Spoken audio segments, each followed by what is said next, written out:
आया ऊंट पहाड़ के नीचे। जी हाँ, आज की तारीख में ये कहावत इजराइल के लिए एकदम सटीक बन चुकी है। अधजल गगरी छलकत जाए वाले पोजीशन में इजराइल जब देखो जहां देखो हमला करने को उतारू रहता है। इस बार भी उसने ईरान पर हमला किया, मगर अभी 2 हफ्ते भी नहीं हुए कि घुटनों पर आता हुआ नजर आ रहा है।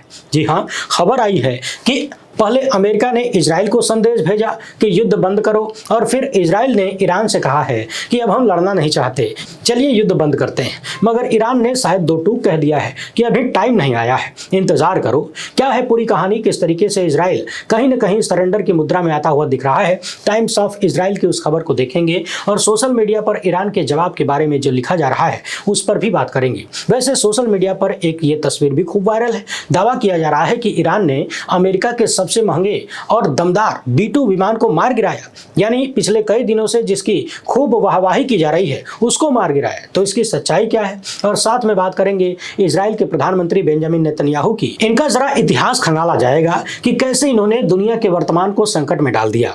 वीडियो को आखिर तक देखिएगा, बहुत कुछ नई जानकारियां मिलने वाली हैं। पहली बार है तो चैनल को सब्सक्राइब करके घंटी बजा दीजिए टन से, और हाँ, लाइक करना बिल्कुल न भूलें। यूट्यूब पर हमारा ये दूसरा चैनल है, डिस्क्रिप्शन और कमेंट बॉक्स में इसका लिंक दिया हुआ है, इसे भी सब्सक्राइब कर लीजिए। यहाँ आपके लिए एक स्पेशल बकैती ट्रेन चल रही है। ताज़ा अपडेट ये है कि इजराइल ने ईरान को मध्यस्थों के माध्यम से संदेश भेजा है कि वो जल्द ही युद्ध समाप्त करना चाहता है। द टाइम्स ऑफ इजराइल की ये रिपोर्ट बता रही है कि अमेरिका ने ईरान के परमाणु स्थलों पर हमला कर दिया, तो अब इजराइल ईरान को संदेश भेजकर युद्ध समाप्त करना चाहता है। अब याद करिए, कल वाली वीडियो में मैंने कहा था कि क्या ट्रंप डबल गेम खेल रहे हैं, और क्या ये सब कुछ वैसा है नहीं जैसा दिखाया जा रहा है। ट्रंप ने ये बम सिर्फ इसलिए भी गिराया ताकि दुनिया को दिखाने के लिए रहे कि हमने इजराइल को झूठा युद्ध में नहीं कुदाया था, और जब इजराइल कमजोर पड़ने लगा, यानी उसका नुकसान होने लगा, तो इस लड़ाई को रोकने के लिए बम गिराया गया है। समझने वाली बात यह है कि वॉल स्ट्रीट जर्नल ने इजरायली और अरब अधिकारियों का हवाला देते हुए बताया है कि इजराइल प्लान कर रहा है कि आने वाले दिनों में ईरान के परमाणु ठिकानों पर बम गिराने की बातों को लेकर वो अपनी पीठ थपथपाएगा, यानी भौकाल जमाएगा। यानी ये वही बात है जो हमने कल कहा था कि अमेरिका और इजराइल दुनिया भर में भौकाल मारेंगे कि हमने बम मार दिया, बम मार दिया। मगर हकीकत ये भी निकल रही है कि बम मारने से शायद कुछ भी नहीं हुआ, कम से कम वो तो नहीं हुआ जिसका डर था और जिसकी धमकी दी जा रही थी। ईरान ने अपना सामान पहले ही हटा लिया, और किसी बड़े नुकसान का कोई प्रमाण अब तक अमेरिका और इजराइल दे नहीं पाए। अरब के अधिकारियों ने द जनरल को बताया कि अमेरिका ने अब कई मीडिएटर से कहा है कि वो ईरान को यह संदेश दें कि इजराइल 10 दिन से जो लड़ाई चल रही है उसको समाप्त करना चाहता है। मगर एक चर्चा यह भी है कि ईरान की तरफ से यह कहा गया कि अमेरिका ने जो हमला किया है, जो बम गिराया है, उसका जवाब देना जरूरी है। इजराइल के अधिकारी उम्मीद जता रहे हैं कि ईरान अपने परमाणु कार्यक्रम पर कूटनीतिक पहल फिर से शुरू करेगा।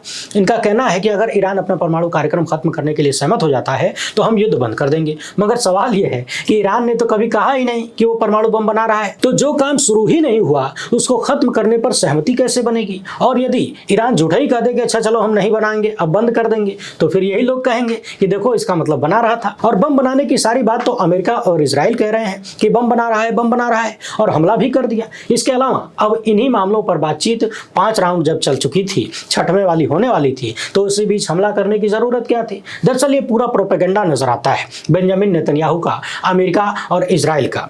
अब पूरा प्लान यही दिख रहा है कि बम गिरा दिया, बदला ले लिया, बर्बाद कर दिया, तबाह कर दिया वाला ढोल पीटा जाएगा, और इसी तरह से युद्ध को समाप्त करके, किसी भी तरह से युद्ध को समाप्त करके इसे जीत की तरह प्रस्तुत किया जाएगा।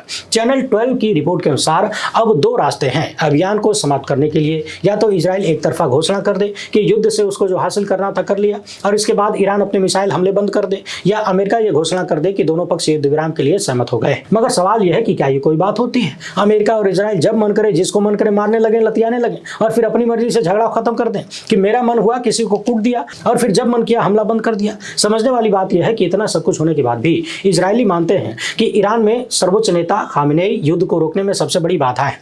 आप अपने दिमाग में बस 3 चीजों को रखिए। अगले साल इजराइल में चुनाव है, अमेरिका में भी कुछ चुनाव होने जा रहे हैं, नेतन्याहू को युद्ध के नाम पर वोट चाहिए, ट्रंप को अमेरिका में रह रहे इजरायली यानी यहूदियों से पैसा चाहिए। शायद इजराइल ने यह सोचकर हमला किया कि ईरान तुरंत सरेंडर कर जाएगा, दांव उल्टा पड़ गया, तो माहौल को ज्यादा गर्म करके भौकाल बनाने का बहाना निकाला गया कि अमेरिका बम मार दे, अमेरिका बम मार दे, मार दिया इजराइल को खुश करने के लिए। और अब ये दोनों चाहते हैं कि B-2 बॉम्बर का भौकाल जमा है, यहीं पे लड़ाई खत्म हो जाए तो अच्छा है, आगे अब छीछा लेदर ही होगी। नेतन्याहू का पूरा माइंडसेट समझना है और और उनका गोल समझना है तो वीडियो को आखिर तक देखिएगा। इनके इतिहास पर बात करेंगे, मगर उससे पहले इन तस्वीरों को देख लीजिए। सोशल मीडिया पर बहुत सारे लोग ये तस्वीरें शेयर कर रहे हैं और दावा कर रहे हैं कि ईरान ने अमेरिका के B-2 बॉम्बर को मार गिराया।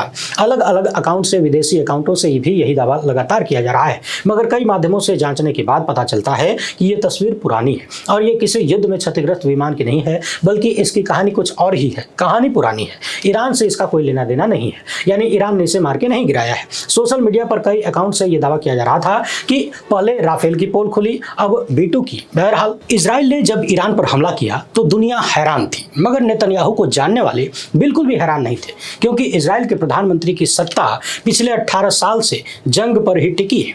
पहले हमास के खिलाफ, फिर लेबनान के खिलाफ और अब ईरान के खिलाफ। मगर नेतन्याहू की सत्ता की ये भूख पूरी दुनिया को जंग में झोंक देगी और इससे न तो ट्रंप को कोई फर्क पड़ता है, न नेतन्याहू को कोई फर्क पड़ता है। अमेरिका के पूर्व राष्ट्रपति बिल क्लिंटन ने एकदम ठीक कहा था कि नेतन्याहू मरते दम तक कुर्सी से चिपके रहना चाहते हैं। वो जानते हैं कि जैसे इजराइल में जंग खत्म होगी, उनकी कुर्सी छिन जाएगी और कुर्सी छिनने के बाद कुछ वो हो सकता है। मगर एक के बाद एक जंग करते हुए नेतन्याहू ने 20 महीने काट लिए। हाल फिलहाल में अगले साल इजराइल में चुनाव है और ईरान को मात देकर उसके परमाणु हथियारों को खत्म कर नेतन्याहू अगले चुनाव में बाजी मार लेना चाहते हैं। 7 अक्टूबर 2023 का दिन इजराइल के लिए एक बुरा सपना था, मगर नेतन्याहू के लिए बड़ा मौका था। यह हमला इजराइल के लिए एक मिलिट्री फेलियर था, जबकि नेतन्याहू के लिए एक व्यक्तिगत और राजनीतिक त्रासदी, क्योंकि उनकी मिस्टर सिक्योरिटी की छवि मिट्टी में मिल गई थी। हजारों लोग सड़कों पर उतर आए, उनकी अपनी लिकुड पार्टी में विद्रोह की सुगबुगाहट थी और सुरक्षा अधिकारियों ने आरोप लगाया कि खुफिया अलर्ट को नेतन्याहू ने नजरअंदाज किया था। अगर आपको पहलगाम और पुलवामा याद आ रहा है तो इसे मात्र एक संयोग कहा जाएगा। इजरायलियों ने नेतन्याहू के इस्तीफे की मांग शुरू कर दी तो 18 साल की नेतन्याहू की सत्ता डगमगाने लगी, क्योंकि नरेंद्र मोदी की तरह ही नेतन्याहू की कुर्सी भी अल्ट्रा ऑर्थोडॉक्स पार्टियों, इतामार बेन ग्विर और बेजालेल स्टोमरिच जैसे अतिवादी नेताओं की बैसाखी पर टिकी है। लेकिन इजराइल में नेतन्याहू कोई साधारण नेता नहीं है। उन्होंने अपनी कुर्सी बचाने के लिए दूसरों की बलि दे दी है। हमास के हमले के लिए सिक्योरिटी चीफ्स को बलि का बकरा बनाया, रक्षा मंत्री यो गैलेंट को बर्खास्त कर दिया और अपने पुराने सहयोगी गिदोन सार से गठबंधन कर लिया। ये शतरंज के एक माहिर खिलाड़ी की चाल थी। ईरान पर हमले से पहले जब विपक्ष ने संसद भंग करने का प्रस्ताव रखा तो अल्ट्रा ऑर्थोडॉक्स पार्टियां धार्मिक छात्रों को मिलिट्री सर्विस से छूट देने वाले कानून के फेल होने से नाराज थीं। वो नेतन्याहू के खिलाफ बगावत पर उतारू थीं। लेकिन सास पार्टी के नेता आर्ये डेरी और लिकुड पार्टी के यूली एडलस्टीन ने रात भर की बातचीत में एक समझौता कर लिया और नेतन्याहू की सरकार गिरने से बचा ली। इजराइल की राजनीति का ये मजेदार चैप्टर है जहां विपक्ष को पता ही नहीं है कि क्या होने वाला है। वो एक तरफ सरकार गिराने में लगे थे और दूसरी ओर नेतन्याहू ने ईरान पर हमला करने का प्लान बना लिया। ठीक 24 घंटे बाद इजरायली फाइटर जेट ने ईरान के परमाणु ठिकानों पर हमले शुरू कर दिए। दशकों से चला आ रहा तनाव अब युद्ध में बदल गया और इस हमले ने नेतन्याहू की कुर्सी संभाल ली। ईरान से जंग ने उन्हें अपनी राजनीति बचाने का आखिरी मौका दे दिया। सवाल यह है कि क्या यह युद्ध इजराइल की सुरक्षा के लिए है या नेतन्याहू की सत्ता को बचाने का एक हथकंडा है।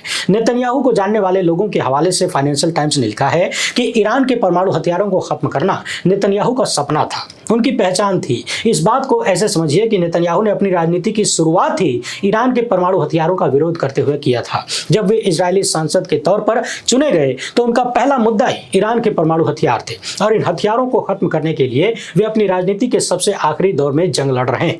ईरान नेतन्याहू के लिए हमेशा से दुश्मन रहा है, जिसे हराकर वो न केवल इजराइल की सुरक्षा सुनिश्चित करना चाहते हैं बल्कि अपनी लेगेसी को भी अमर कर देना चाहते हैं। 1990 के दशक में एक युवा सांसद के रूप में उन्होंने चेतावनी दी थी कि ईरान साल 2000 तक परमाणु हथियार बना लेगा। 2012 में संयुक्त राष्ट्र में एक कार्टून बम की तस्वीर दिखाकर उन्होंने दुनिया को बताया कि ईरान परमाणु हथियार बनाने के करीब है। 2015 में उन्होंने अमेरिका ईरान परमाणु समझौते का विरोध करने के लिए अमेरिकी कांग्रेस में भाषण दिया। इस भाषण के बाद ओबामा प्रशासन उनसे नाराज हो गया, मगर नेतन्याहू ने इसकी परवाह नहीं की। उन्हें जानने वाले एक सांसद ने कहा कि ईरान को परमाणु बम बनाने से रोकना ही नेतन्याहू की राजनीति का टारगेट था, इसलिए उन्होंने हर तिकड़म को आजमाया। नेतन्याहू की माने तो तेहरान का परमाणु बम इजराइल के अस्तित्व के लिए खतरा है, मगर नेतन्याहू के आलोचक इस बात से संतुष्ट नहीं है। वो दो टूक कहते हैं कि ईरान के साथ युद्ध उनकी सियासत बचाने का आखिरी दाव है।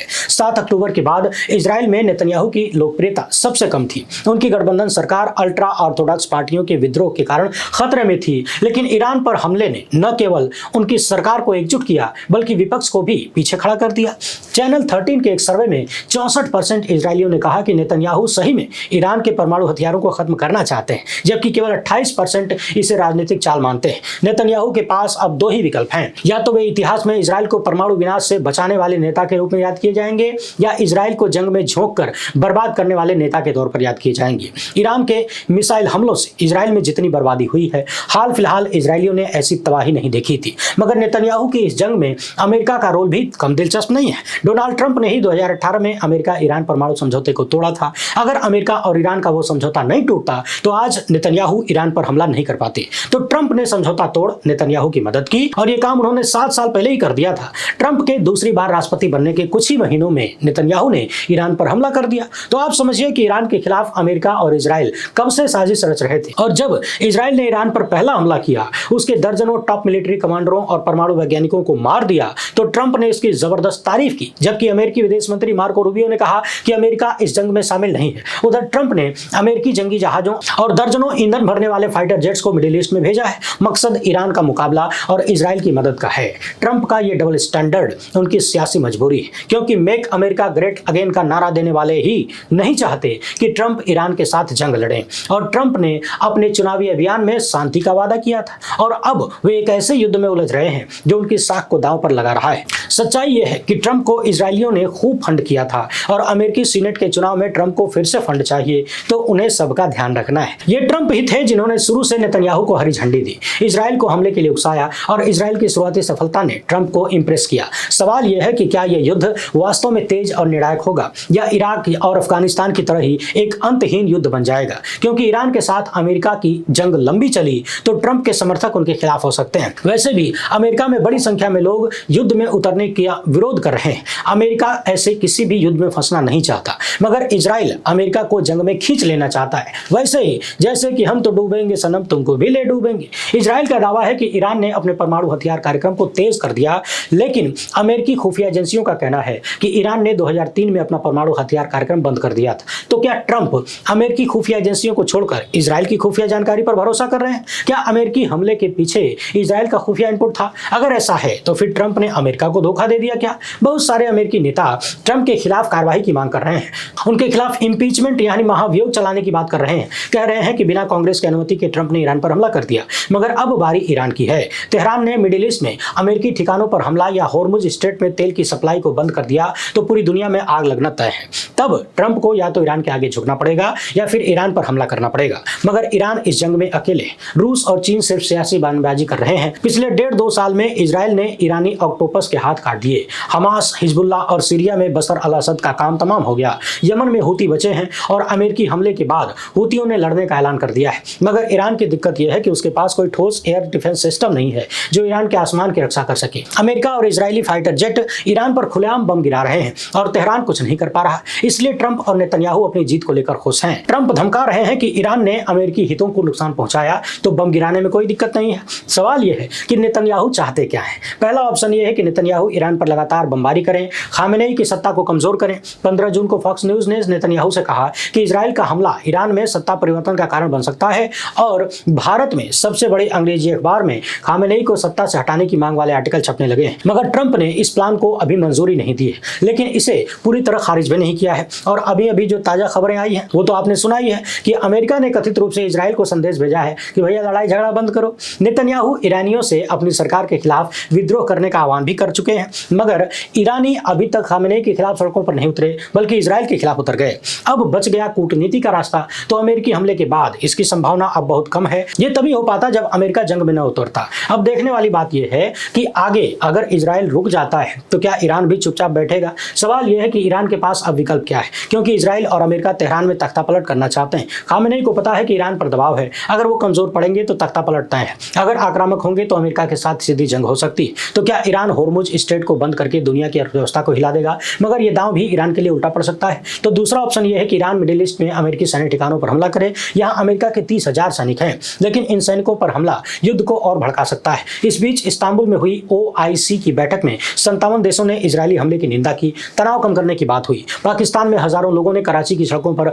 अमेरिका इजराइल के खिलाफ प्रदर्शन किया। यानी पाकिस्तानी ईरान का समर्थन कर रहे हैं, मगर पाकिस्तानी सेना का चीफ डोनाल्ड ट्रंप को शांति के नोबेल के लिए रिकमेंड कर रहा है। और खबरें ये भी आ रही हैं कि अमेरिका ने पाकिस्तानी एयर स्पेस का इस्तेमाल करके ईरान पर हमला किया। अगर ये खबरें सच हैं तो पाकिस्तान के लिए मुसीबत बढ़ने वाली है। ईरान के साथ अमेरिका की लड़ाई सिर्फ एक जंग नहीं बल्कि वैश्विक व्यवस्था का संकट है। अमेरिका और इजराइल के हमले संयुक्त राष्ट्र चार्टर का उल्लंघन करते हैं और किसी भी देश पर हमले का कानूनी आधार तभी बनता है जब उससे तत्काल खतरा हो। जबकि IAEA और अमेरिकी खुफिया एजेंसियों ने कहा कि ईरान को परमाणु हथियार बनाने में अभी समय लगेगा, फिर भी ट्रंप के इशारे पर इजराइल ने हमला कर दिया। G7 के दूसरे देशों Britain, Canada, France, Germany, Italy और जापान ने भी इजराइल का समर्थन किया है। तो कहने का मतलब यह है कि अंतरराष्ट्रीय राजनीति भी जिसकी लाठी उसकी भैंस के सिद्धांत पर चलती है।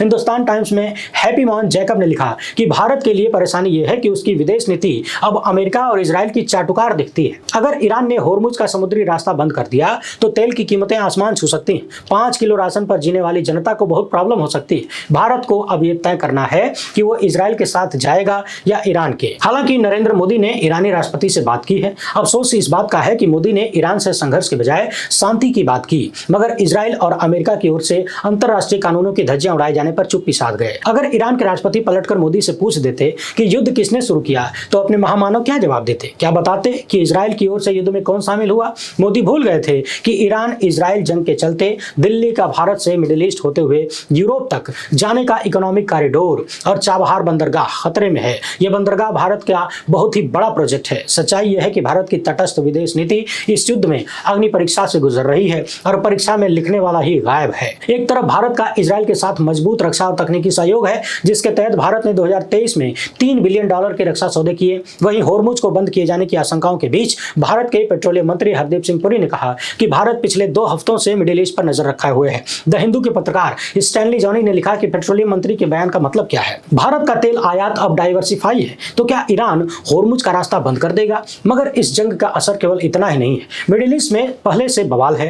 अरब के देश ईरान के खिलाफ हैं, मगर अमेरिकी हमले का विरोध कर रहे हैं। याद रहे कि सऊदी अरब और संयुक्त अरब अमीरात जैसे देशों ने इजराइल के साथ अपने संबंध नॉर्मल किए हैं, लेकिन अमेरिकी हमले के बाद इजराइल के साथ उनका रिश्ता पहले जैसा शायद न रहे। रूस और चीन ईरान के समर्थक हैं, लेकिन वे तेहरान की मदद करेंगे इस पर संदेह है। और ईरान के साथ अमेरिका का जंग में उलझना रूस के लिए फायदे का सौदा है। दरअसल अमेरिका ईरान जंग का सीधा असर यूक्रेन पर पड़ेगा, जबकि रूस यूक्रेन के खिलाफ जंग में लगातार बढ़त बना रहा है और मॉस्को ने कीव के साथ किसी भी युद्ध विराम में कोई दिलचस्पी नहीं दिखाई है। इसका सीधा सा मतलब है कि रूस अमेरिका की स्ट्रेटेजिक कमजोरी समझता है। उसे पता है कि अमेरिकी सहयोग कमजोर पड़ा तो यूक्रेन को मात देना आसान हो जाएगा। दूसरी ओर चीन भी ईरान इजराइल जंग का फायदा उठाने के चक्कर में है। रक्षा विशेषज्ञ ब्रह्मचलानी ने लिखा कि अफगानिस्तान में 20 साल की अमेरिकी जंग ने चीन को सुपर पावर बना दिया और अब ईरान के साथ अमेरिकी जंग चीन को ज्यादा आक्रामक और ज्यादा शक्तिशाली बनाएगी, जिसका सीधा असर भारत की सीमा पर देखने को मिलेगा। और रूस को याद रखना होगा कि तेहरान में सत्ता परिवर्तन नेतन्याहू का ग्रेटर इजराइल का सपना साकार कर सकता है। पश्चिम एशिया में मॉस्को की ताकत कमजोर पड़ सकती है। अमेरिका फिर से मिडिल ईस्ट का चौधरी बन सकता है, जिसका प्रयास लगातार हो रहा है। फिलहाल इतना ही। वीडियो पसंद आए तो ज्यादा से ज्यादा लोगों तक पहुंचाएं। पहली बार है तो चैनल को सब्सक्राइब कर लीजिए। हमसे जुड़ने के लिए बहुत बहुत धन्यवाद। जय हिंद।